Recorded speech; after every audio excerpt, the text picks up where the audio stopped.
सख्ती थोड़ी लाजिम है, पर पत्थर होना ठीक नहीं।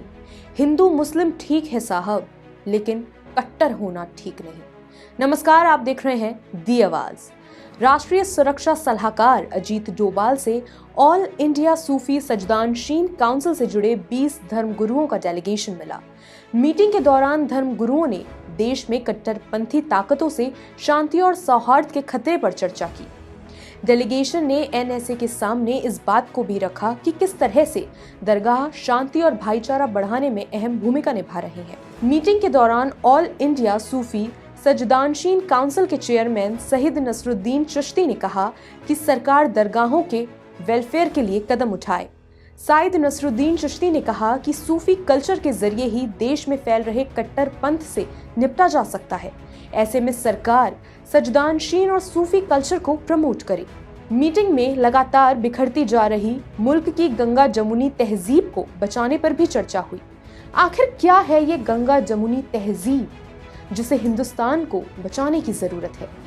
दरअसल गंगा जमुनी तहजीब, जो कि गंगा और यमुना दो नदी के किनारे बसे हिंदू और मुसलमानों के लिए प्रयुक्त होता है।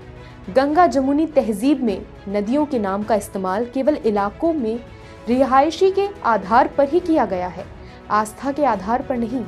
इस तहजीब का सीधा सीधा अर्थ लगाया जाता है कि हिंदू मुस्लिम की ओर और मुस्लिम हिंदू धर्म की आस्था मान्यताओं का सम्मान करे। दोनों को ही ना तो आपत्ति हो एक दूसरे के धर्म और मान्यताओं से, और ना ही एक दूसरे की मान्यताओं का विरोध हो। हालांकि जब से तुष्टीकरण की राजनीति आई है, तब से ये तहजीब नामात्र की रह गई है। बैठक के दौरान अजीत डोभाल ने मुस्लिम धर्म गुरुओं और दरगाहों की भूमिका की तारीफ करी। आपको बता दें, वक्त वक्त पर एनएसए अजीत डोभाल मुस्लिम मजहबी रहनुमाओं से मुलाकात कर मौजूदा हालात का जायजा लेते रहते हैं। जम्मू कश्मीर से आर्टिकल 370 के खात्मे के बाद डोभाल कश्मीर के आवाम से मिलने भी पहुंचे थे। दिल्ली फसाद के दौरान पीड़ित इलाकों का दौरा कर डोभाल ने लोगों की यकीन बहाली में अहम किरदार अदा किया था। इस मौके पर अजीत डोभाल ने मुल्क के लिए मुसलमानों की खिदमत को भी याद किया। एनएसए अजीत डोभाल ने कहा कि सदियों से इस मुल्क की हिफाजत और सलामती के लिए मुसलमानों का अहम किरदार रहा है, जिसे मौजूदा दौर में बरकरार रखने की जरूरत है। मीटिंग के दौरान ऑल इंडिया सूफी सजदानशीन काउंसिल के संस्थापक अध्यक्ष सईद नसरुद्दीन चिश्ती ने कहा कि हम इस देश में किसी भी प्रकार की कट्टरता को बर्दाश्त नहीं करेंगे। सूफियों को कट्टरता और अतिवाद के खिलाफ बोलने के लिए प्रतिबद्ध किया गया है। युवाओं को नकली संदेशों और कट्टरपंथी संगठनों के बारे में पता होना चाहिए। What is the role of the Sajjadanashin for the nation building actually? So our council is committed, all the Sufi shrine is committed to fight against the radicalized or thoughts, any kind of radicalized thought.